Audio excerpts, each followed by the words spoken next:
Welcome to Penrose Learning, where we make understanding easy. Welcome, gamers. Ever wanted to use your comfy PS4 controller for your favorite epic games on PC? Well, you're in luck.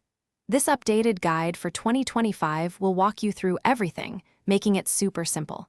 We'll cover both plugging in directly and connecting wirelessly, ensuring your setup is smooth. Get ready to enhance your gaming experience.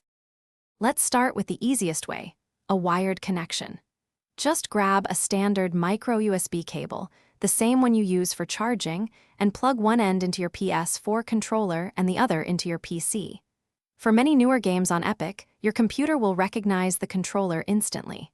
It's a reliable, lag-free option, perfect for jumping straight into the action. Want to play without wires? Bluetooth is your friend. First, put your PS4 controller into pairing mode by holding down the PlayStation button and the share button simultaneously until the light bar starts rapidly flashing. Next, on your PC, open your Bluetooth settings, search for new devices, and select Wireless Controller.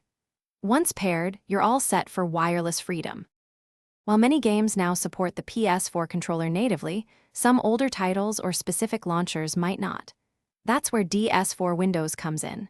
This fantastic, free tool tricks your PC into thinking your DualShock 4 is an Xbox 360 controller, which has broader PC support.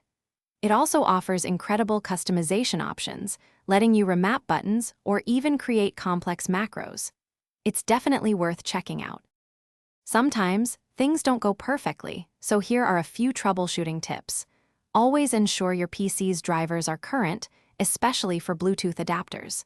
If your controller isn't responding, try restarting your computer or using a different USB port.